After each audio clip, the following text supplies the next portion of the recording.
அஸ்ஸலாமு அலைக்கும். Happy good day. Super டேஸ்டியான ஹெல்த்தியான சுகர் லெவல் கண்ட்ரோல் பண்ணுற இந்த ராகி தோசை வாங்க ஈஸியாக டேஸ்டியாக ரெடி பண்ணிடலாம். பவுலில் நான் முழு ராகி எடுத்திருக்கேன். இது மிக்ஸி ஜாரில் சேர்த்து நல்லா ஃபைன் பவுடராக அரைச்சிக்கலாம். நீங்கள் ரெடிமேட் பவுடர் கிடைச்சா கூட நீங்கள் வாங்கிக்கோங்க. இப்போது அரைச்ச மாவு ஒரு பவுலில் மாற்றிட்டு தேவையான அளவு உப்பு சேர்த்துட்டு இதில் இட்லி மாவு 1 கப் அளவு சேர்த்துக்கிறேன். சேர்த்து நல்லா மிக்ஸ் பண்ணிக்கோங்க. தண்ணி தேவைப்பட்டால் கொஞ்சமாக தண்ணி சேர்த்து மிக்ஸ் பண்ணிவிட்டு இட்லி தோசை மாவு பதத்துக்கு நல்லா மிக்ஸ் பண்ணிக்கோங்க.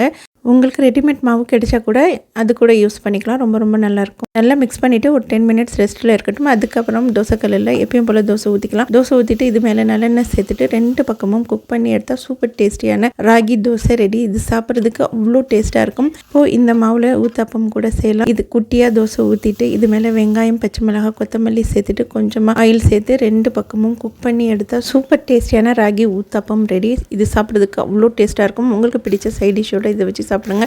ரொம்ப நல்லாயிருக்கும். இந்த ரெசிபி பார்த்து கண்டிப்பாக ட்ரை பண்ணுங்கள். ட்ரை பண்ணிவிட்டு எப்படி இருக்குன்னு கமெண்ட் செக்ஷனில் கமெண்ட் பண்ணுங்கள்.